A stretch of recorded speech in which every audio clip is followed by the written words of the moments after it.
আজকে থেকে আপনাদের সাথে আমার গ্রাফিক ডিজাইনের ব্যাচ শুরু হচ্ছে।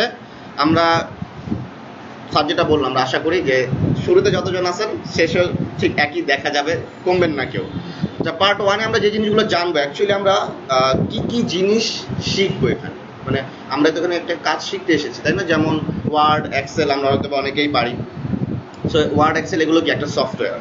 সো আমাদের এই কাজগুলো শিখতে হলে আমাদের কিছু সফটওয়্যার ইউজ করতে হবে এবং আমরা কিছু কাজ শিখবো। সেগুলো অ্যাকচুয়ালি কি? প্রথমত হচ্ছে অ্যাডোব ফটোশপ। কেউ শুনেছেন নেই আগে?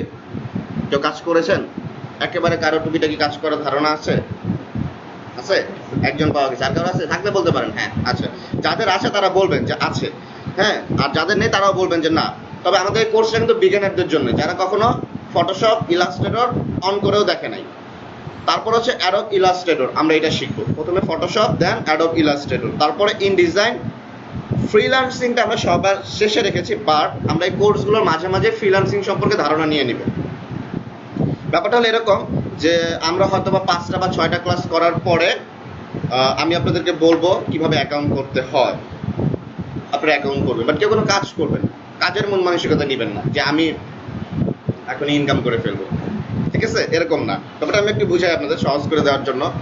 ধরেন যে ক্লাস 5-এ পড়ে একটা স্টুডেন্ট, ক্লাস 5-এ পড়ে, তো 5-এ পড়তে কয় বছর তার স্ট্রাগল করতে হয়েছে? এখানে 5 বছর আর ওইখানে 2-3 বছর, 8 বছর, 9 বছর বা 7 বছর, 8 বছর, এরকম তাকে কি করতে হচ্ছে? পড়াশোনার মধ্যে থাকতে হচ্ছে। এখন সে ক্লাস 5-এ উঠে যদি সে বলে আমি ইনকাম করতে পারতেছি না কেন, তাহলে হবে? এটা কি তার সাথে যায়? তাকে যদি বলা হয় যে তুমি ইনকামের অর্থ মানেটা বুঝাই দাও, সেটাই সে বলতে পারবে না, স্পেলিংটা অনেকে করে দিতে পারবে না। তো তাকে সে যদি বলে যে আমি কেন ইনকাম করতে পারতেছি না, তাহলে সেটা তো হবে না।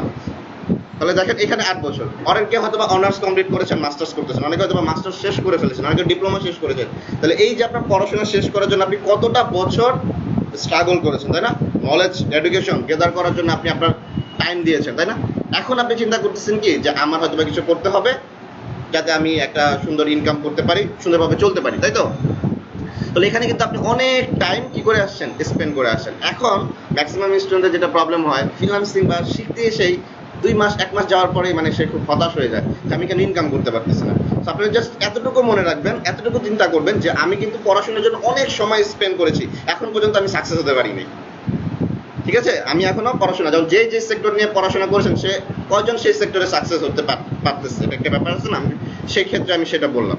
তো ধৈর্য ধরতে হবে, ঠিক আছে? হবে, সাথে সাথে হবে না, 2 মাস 3 মাস 4 মাসে সম্ভব না। তাহলে আমরা ফ্রিল্যান্সিংটা অল্প অল্প করে শিখবো। আমি যতটুকু বলবো আপনারা ততটুকু ফ্রিল্যান্সিংয়ে কাজ করবেন, আমাকে হেল্প করবেন, ওকে? তারপরে চলে আসি কোর্স ডিউরেশন। স্যার তো বলেই দিল যে আমাদের হচ্ছে 32টা ক্লাস হবে, 2.5 ঘন্টা করে ক্লাসগুলো হবে, টোটাল 80 আওয়ার্স। বাট এটাই ফিক্সড না, ঠিক আছে? এটাই কি না? ফিক্সড না। 2, 4, 5টা ক্লাস বেশি হতেই পারে, লাগতেই পারে। সো আমাদের যদি বেশি দরকার হয় আমরা বেশি করে নিব ক্লাস, সমস্যা নেই।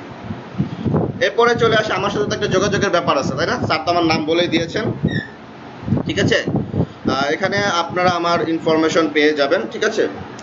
আমি হচ্ছে আপনাদের কোর্স ইনস্ট্রাকশন, আমার নাম হচ্ছে জাকারিয়া আবেদিন, এক্সিকিউটিভ ট্রেনার এবং ফ্রিল্যান্সার, এবং গ্রাফিক্সের উপর আমার 7 বছরের এক্সপিরিয়েন্স আছে।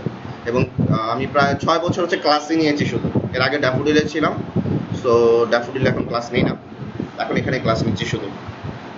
আর সাবার একটা জায়গায় ক্লাস নেই। আর কন্ট্যাক্ট ইনফরমেশন আমার মোবাইল নাম্বার এখানে দেওয়া আছে, আপনাদের এটা দিয়ে দেওয়া হবে, স্ক্রিনও রেকর্ডিং হচ্ছে, দিয়ে দেওয়া হবে, আপনারা এখান থেকে নিয়ে নেবেন। আমার মেলটা আপনারা অবশ্যই কালেক্টে রাখবেন, মেলটা খুবই দরকার হবে। এবং ফেসবুক, আমার সাথে সবাই ফেসবুকে কি হবেন? অ্যাড হবেন। আজকে গিয়ে অ্যাড হবেন এবং একটা মেসেজ দিবেন নেম এবং ব্যাচ নাম্বার দিয়ে, ঠিক আছে? নেম এবং ব্যাচ নাম্বার দিয়ে আমাকে একটা মেসেজ দিবেন, নাহলে কিন্তু অ্যাকসেপ্ট ওইভাবেই পড়ে থাকবে, তাহলে অ্যাকসেপ্ট হবে না। সো সবাই এটা পাঠাবেন, আমি আপনাদেরকে গ্রুপের লিঙ্ক পাঠিয়ে দিব। তাহলে তো আমরা গ্রুপের সাথে অ্যাড হবো। গ্রুপের কারণটা হলো যে আপনারা আপনাদের মধ্যে কমিউনিকেশন বিল্ড আপ করবেন। আপনি কোনো প্রবলেমে ফেস করবেন, সরাসরি আমাকে নক দিবেন না, ঠিক আছে? আমাকে নক দিবেন না, আপনি কি করবেন? ওই গ্রুপে প্রবলেমটাকে তুলে ধরবেন, যারা এই প্রবলেমটা সলভ করতে পারবেন তার এটার সলিউশন দিবেন, ঠিক আছে? যে এইটা এইভাবে সলিউশন হবে। যখন কেউ পারবেন না তখন আমি এটার সলিউশন দিয়ে দিব। আর আমাকে নক দিলে হবে কি, অ্যাকচুয়ালি আমি এতটা ব্যস্ত থাকি, আমার অনেকগুলো ব্যাচ, সব মিলে হয়তো বা 200-250 স্টুডেন্ট হবে, আমার আন্ডারে 200-250 স্টুডেন্ট আছে। সবাই বুঝতে পারতেছেন, প্রতিদিন এত স্টুডেন্টের নক দিয়ে তাদের সলিউশন দেওয়াটা আমার পক্ষে সম্ভব হয় না। আবার আমার নিজের কাজ আছে, তো এভাবে সম্ভব হয় না। যখন আমাকে যদি নক দেন তাহলে দেখা গেছে 2 দিন 3 দিন পরও রিপ্লাই পেতে পারেন, আবার নাও পেতে পারেন। আর খুবই ইমার্জেন্সি হলে আমাকে কল দিবেন। ফেসবুকে মেসেজ দিয়েছেন, আমি আপনাকে রিপ্লাই নাও দিতে পারি। সো কলটা হচ্ছে ইম্পর্টেন্ট, মেসেজের থেকে কলটা ইম্পর্টেন্ট। আপনি আমাকে সরাসরি কল দিবেন। আর কল দেওয়ার ক্ষেত্রে সকালে কেউ কল দিবেন না, সকালে কল দিলে আমাকে পাবেন না। অনেকে হয়তো বলতে পারেন যে স্যারকে কল দিলে স্যার ফোন তো ধরে না, হয়তো একবার দুইবার দেওয়ার পর আর দিতেই চাইবেন না। তো সকালের দিকে কেউ কল দিবেন না, রাতে আমাকে কল দেন, 5টার আগ পর্যন্ত আমাকে কল দেন, আমাকে সবসময় পাবেন রাতে, ঠিক আছে? সো আমাকে সকালে কেউ কাইন্ডলি কল দেবেন, কারণ সকালে আসলে আমি ঘুমাতে যাই হচ্ছে 5টার পর। ম্যাক্সিমাম টাইমে আমি ঘুমাতে যাচ্ছি 5টার পর, 5টার আগে আমি ঘুমাতে যেতে পারি না। সো ওই টাইমটা আমার ঘুমের টাইম থাকে। সো কল দিলে আসলে আমি রিসিভ করতে পারবো না। আর কিছু জানা দরকার আছে আমার সম্পর্কে? আচ্ছা, ওকে।